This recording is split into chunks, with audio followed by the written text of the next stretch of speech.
If your hair is getting thinner, your ponytail feels smaller, your scalp is starting to show through, and nobody seems to be giving you a real answer, there's a very good chance the problem is not just your shampoo, your age, or your genetics. It may be your hormones. More specifically, it may be something called estrogen dominance. And this is one of the most misunderstood reasons behind female hair thinning, because most people hear the word estrogen and immediately think, okay, so I must have too much estrogen. But that is not always true. You can have normal estrogen levels and still be estrogen dominant. Why? Because estrogen dominance is often about imbalance, not just excess. It can mean estrogen is too high relative to progesterone. It can mean your liver is not clearing hormones efficiently. It can mean your gut is recycling hormones back into your system. It can mean your stress hormones are disrupting ovulation. It can mean insulin is throwing off the entire hormonal environment. And when that happens, your hair follicles often become one of the first places where the body starts showing signs that something deeper is off. So in this video, I want to break this down in a simple, practical way. I'm going to show you what estrogen dominance actually is, why it can contribute to hair thinning, the hidden body systems involved, and the 3 natural herbs that may help support hormone balance in a more natural way. And these are not random trendy herbs. Each one supports a different part of the hormone hair connection. One supports the brain to ovary communication. One supports estrogen clearance through the liver. And one supports stress resilience and endocrine balance. And when you understand how these work together, your hair situation starts to make a lot more sense. Now, before we get into the herbs, we need to talk about why your hair is so sensitive to hormones in the first place. Your hair does not just grow randomly. Every single hair follicle is operating according to signals. It responds to nutrient status. It responds to inflammation. It responds to insulin. It responds to thyroid hormones. It responds to cortisol. And it absolutely responds to estrogen and progesterone balance.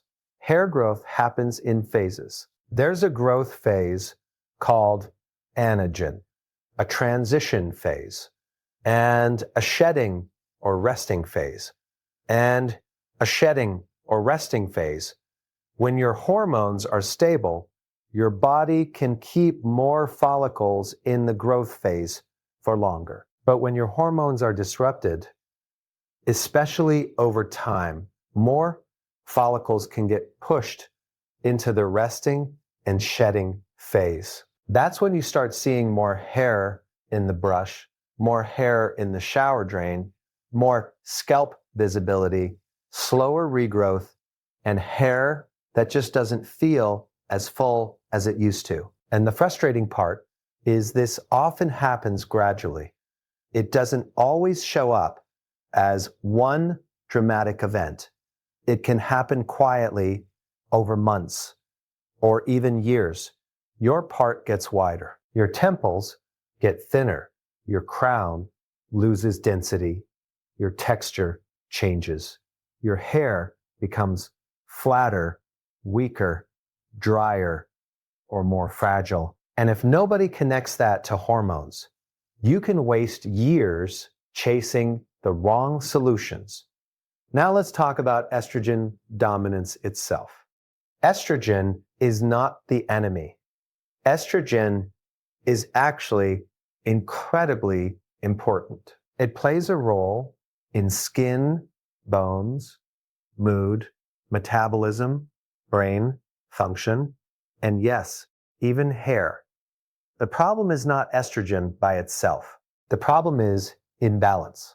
A lot of women with hair thinning are not necessarily low in estrogen. They're often out of balance between estrogen and progesterone is the calming, balancing hormone that often gets overlooked. It helps counterbalance some of estrogen's effects.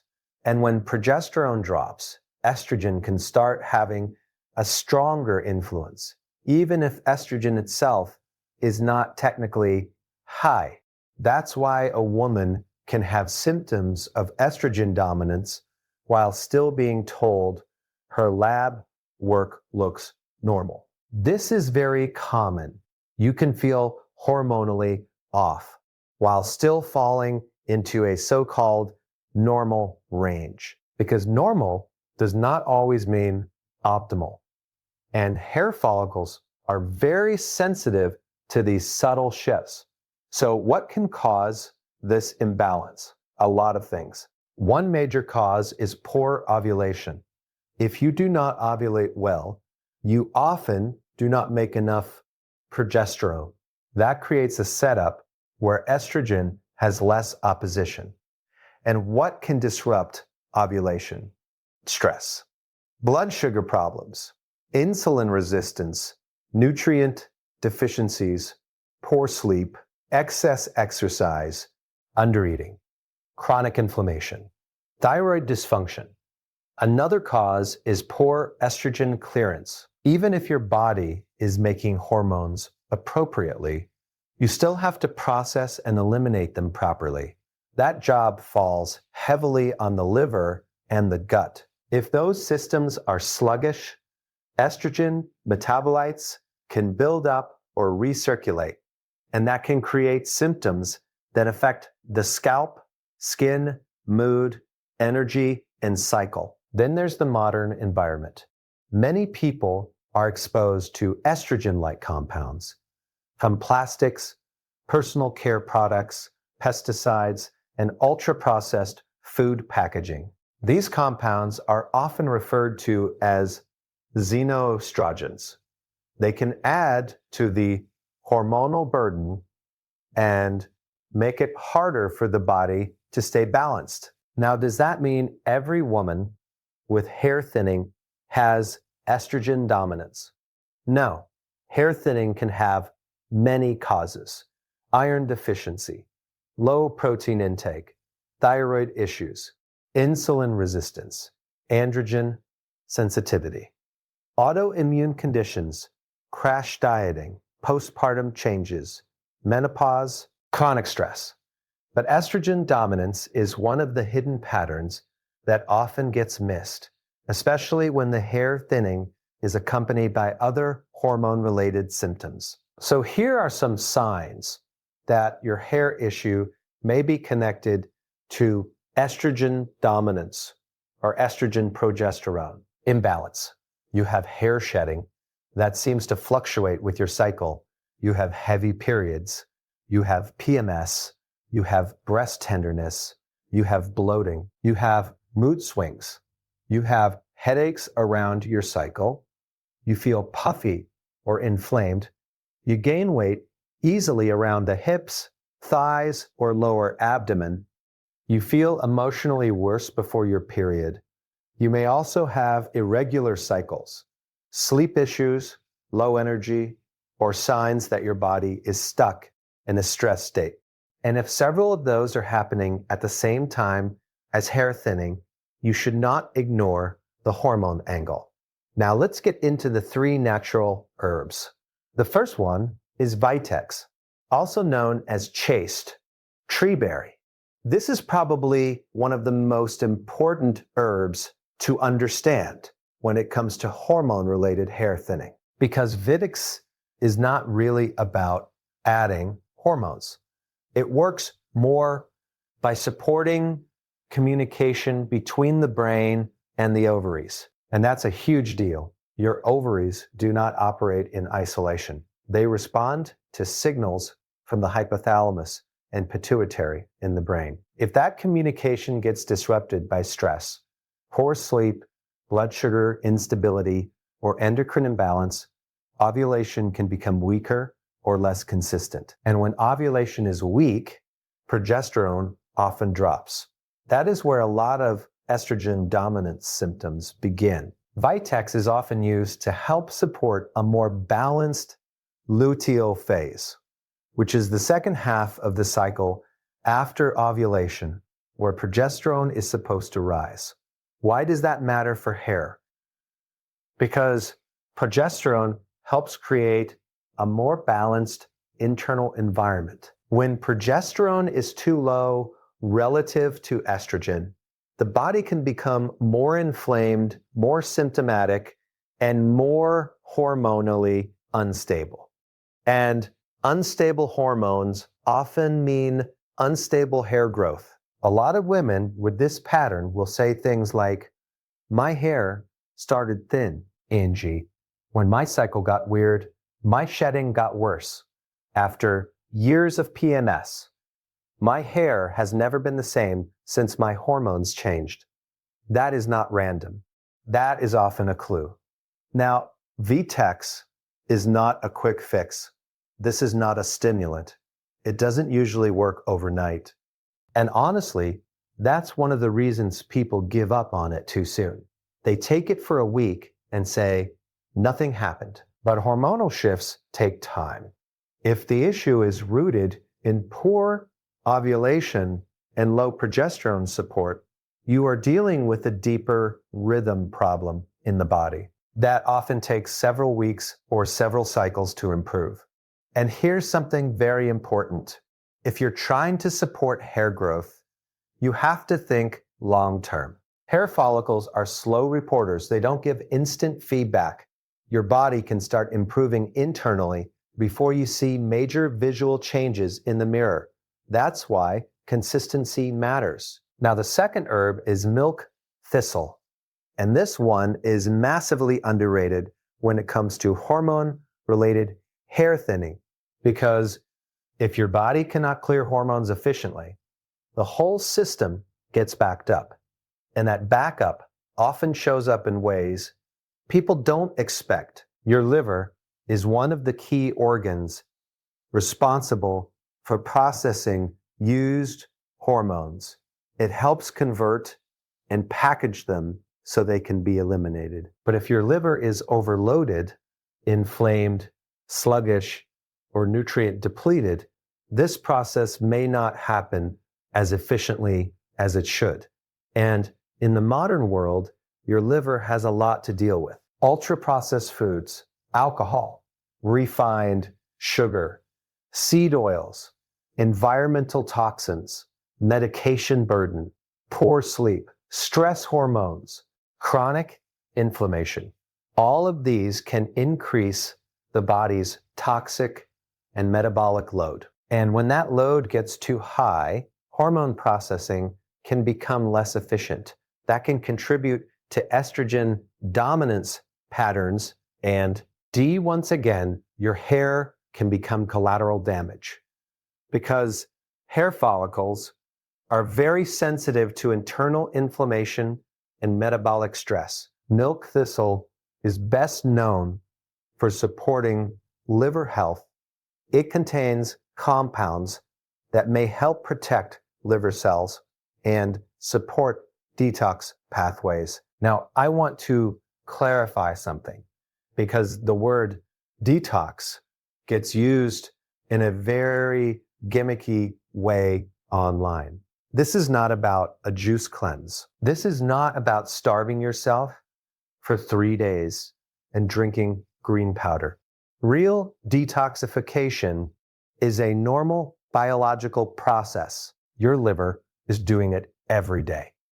The question is whether your body has enough support to do it efficiently. And that matters for estrogen balance, because if used estrogen is not being processed and eliminated properly, your body may keep circulating what should have already been removed. That can contribute to bloating, breast tenderness, mood changes, heavy periods, and in some cases, hair thinning. Now, there's another layer here that is incredibly important. Your liver can do its job, but if your digestion is sluggish and your bowels are not moving properly, you still may not eliminate hormones well. This is a huge missing piece. A lot of women are trying to fix hormones while being chronically constipated, bloated, and inflamed. And if you're not eliminating waste consistently, your body can reabsorb compounds it was trying to get rid of. So if you want milk thistle to actually help, you also need to support elimination. That means hydration. That means fiber. That means magnesium-rich foods. That means vegetables. That means not living on coffee and snacks all day, because your hormones need an exit route. And when you improve that exit route, the scalp often starts becoming less inflamed and more supportive of healthy regrowth. Now let's talk about the third herb, maca. This one is very interesting, B, because maca does not work like a direct hormone. It is often considered an adaptogenic root, which means it may help the body better adapt to stress and support overall endocrine function. And this matters far more than most people realize, because stress is one of the most powerful hidden drivers of female hair thinning. And I'm not just talking about emotional stress. I'm talking about total stress load, lack of sleep, blood sugar swings, overtraining, undereating, chronic inflammation, emotional overload, caffeine dependence, poor recovery. These are all stressors. And when your body is stuck in a high cortisol state, it can interfere with ovulation, reduce progesterone support, increase inflammation, worsen insulin resistance, and disrupt the hair cycle. That is a perfect setup for thinning. A lot of women think they are doing everything right because they're eating healthy and exercising hard, but they're under-eating protein, sleeping 5 hours, overdoing cardio, and running on cortisol all day. And their hair is paying the price. Maca may help support energy, resilience, and hormonal adaptability in women who are dealing with stress-related hormone imbalance. Now, this does not mean maca is a miracle root, but if your body is constantly being pushed into survival mode, you need something that supports the stress hormone side of the equation, not just the estrogen side, because these systems are connected. You cannot separate hair from hormones. You cannot separate hormones from stress. And you cannot separate stress from blood sugar and metabolism. This is where a lot of hair advice completely falls apart. People try to isolate one tiny symptom and ignore the whole system. But your body does not work in isolated compartments. Your hair is not separate from your metabolism. Your scalp is not separate from your liver. Your hormones are not separate from your nervous system. Everything is connected. And if you want your hair to recover, you need to think in systems. Now, I want to go deeper into something that is extremely important and almost never explained clearly enough: insulin. Because insulin may be one of the biggest hidden reasons estrogen dominance and hair thinning get worse. If your blood sugar is unstable, your insulin tends to go up. And when insulin is chronically elevated, it can disrupt ovarian function, worsen inflammation, increase fat storage, and throw off the hormonal environment. That can lead to more cycle irregularity, more hormonal chaos, and more follicle stress. This is why so many women notice that their hair gets worse during periods of stress eating, sugar cravings, poor sleep, and weight gain. That is not just about calories. That is about hormones and metabolism. And this is also W. A lot of women will take expensive supplements while still eating cereal for breakfast, snacking all day, living on coffee, and wondering why their hair is not improving. Because if insulin is constantly spiking, it can sabotage your progress. So if you really want these herbs to work better, you have to stabilize blood sugar. That means prioritize protein. That means stop starting the day with sugar. That means stop grazing all day long. That means build meals that actually satisfy you. Eggs, fish, meat, Greek yogurt, if tolerated, nuts and seeds in moderation, avocados, vegetables, olives, real food, not healthy-looking processed food. Real food changes hormones. Now let's talk about one of the most overlooked supports for estrogen balance and hair. Cruciferous vegetables. This is not an herb, but it is incredibly important. Broccoli, cauliflower, cabbage, arugula, Brussels sprouts, bok choy.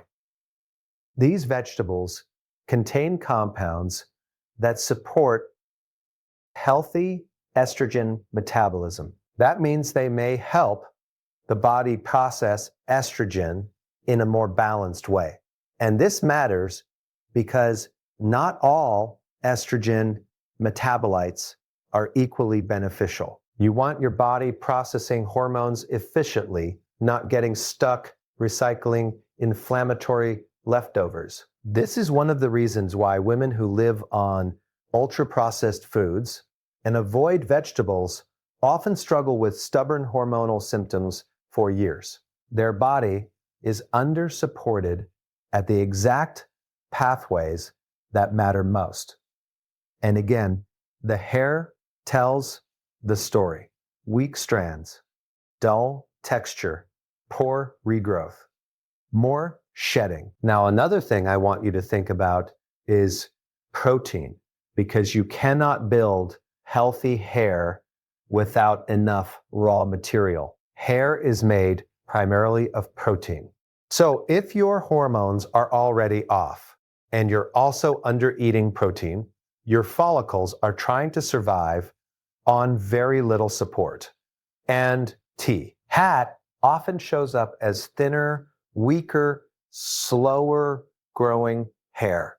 A lot of women with hormone-related hair thinning are not eating nearly enough protein, especially if they've been on low-calorie diets. Vegan diets without proper planning or years of light eating, you can't expect your body to prioritize luxurious hair growth when it's in a survival economy. The body always prioritizes what is essential, and hair is not essential for survival. That's why it often gets sacrificed first. Now, let me give you a very practical framework. If you suspect estrogen dominance is contributing to your hair thinning, here are the biggest areas to work on. First, support ovulation and progesterone balance. This is where Vitex may be helpful. Second, support liver detoxification and hormone clearance. This is where milk thistle may be helpful. Third, support stress resilience and endocrine balance. This is where maca may be helpful. Fourth, stabilize blood sugar and lower insulin. This means reducing refined carbs and increasing protein and nutrient density. Fifth, support elimination. That means bowel regularity, hydration, fiber, magnesium, and digestive support. Six, Reduce estrogen-like exposures where possible. That means don't heat food in plastic. Minimize heavily fragranced products and be more mindful of what's going into your body and onto your skin. And seventh, be patient. Because if your hair thinning has been building for months or years, your recovery will also take time. Hair regrowth is not instant. The body has to restore the terrain first. That means the follicle environment has to improve before you see visible changes. And sometimes what happens first is not dramatic regrowth. Sometimes what happens first is less shedding, then stronger texture, then fuller density over time. That is how real progress often looks.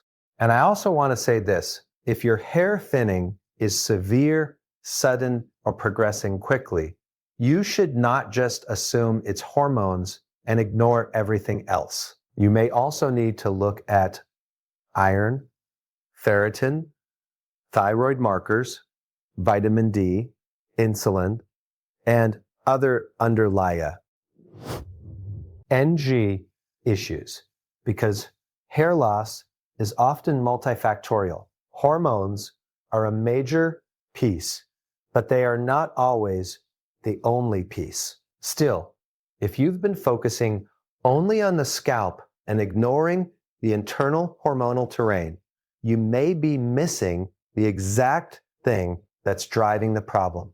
And this is why so many people feel stuck. They're trying to solve a hormone issue with a cosmetic strategy.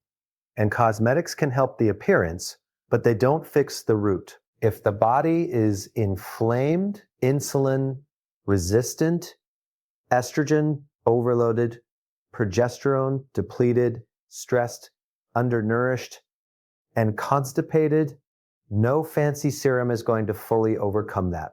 The real win is when you start changing the internal environment, because when the internal environment improves, the hair finally gets a chance to recover. So if you've been dealing with thinning hair, widening part lines, increased shedding, and symptoms that seem to point toward estrogen dominance, the three herbs I would pay attention to are Vitex, milk, thistle, and maca. Not because they are magic, but because they each support a different part of the system that often goes wrong. Vitex supports the brain-ovary communication and progesterone pattern. Milk thistle supports liver-based hormone processing. Maca supports stress adaptation and endocrine resilience. And when you combine that with better nutrition, better blood sugar control, better sleep, and better elimination, you give your body a much better chance to restore balance naturally. And once that balance starts coming back, your hair often starts telling you the truth. The shedding slows down. The texture improves. The scalp becomes healthier. The regrowth starts showing up. And for many women, that is the moment they realize the issue was never just about the hair. It was about the hormones behind the hair. If you want, I can now give you